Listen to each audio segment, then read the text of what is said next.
Good morning मंडळी, मी तुमची लाडाची अमृता. तर दिवसाची सुरुवात झाली आहे. टिफिन घेऊन चालले पण इथं रस्ता बनतोय, तर आता गाडी वरती जात नाही. मला प्रत्येक वेळेस आता चलत जाऊन टिफिन द्यावा लागतात तिथं. आणि टिफिन अशा प्रकारे धुवायचे झाले. मी रूमवरती आले, रूमवरती ठेवले डब्बे. आज मेन्यूमध्ये आहे वांग्याची भाजी, सरभरीत वांग्याची भाजी, सांबर आणि पांढरा भात. आणि मी कैरीच्या चटणीच्या ऐवजी कैरी देऊन टाकली आज, कारण की मला 2-3 जणांना सांगितलं की फुल कैरी पाहिजे त्यांना खायला, तर मी कैरी देऊन टाकली. आणि अशा प्रकारे मी टिफिन वगैरे भरले, सगळी तयारी झाली. आणि आता मी चालले टिफिन द्यायला. इतका उशीर झाला आहे टिफिन द्यायला, मला कॉल येत आहेत तरी पण माझ्या अंगात मस्ती बघा. व्हिडिओ करायचे मला, कारण की मग इथं मी काय बोलणार ना. आणि अशा प्रकारे हे अभिनंदनमध्ये टिफिन देते. इथं सगळ्यात जास्त टिफिन असतात इथे आणि इराणीमध्ये, आणि अजून 2-3 जागेवरती असतात, पण आज नव्हते तिथे टिफिन. तर इथे दिले ह्यांचे 10 टिफिन.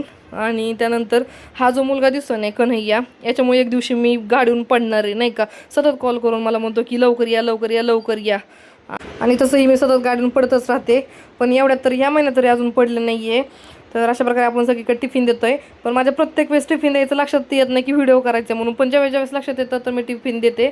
इथं मी इराणीमध्ये टिफिन दिले आणि मी आता SBIमध्ये चालले. आणि हा माझा मित्र IT मध्ये काम करतो आहे अक्षय म्हणून आहे. तर सतत मला इंग्लिशमधून फेकत राहतो की नाही का आज टिफिन आहे वगैरे किंवा काय काय काय. खरं तर ह्या राज ठाकरे साहेबांकडे न्यायची गरज आहे. आणि अशा प्रकारे मॉलमध्ये ही टिफिन दिले आणि टिफिन द्यायचे झाले.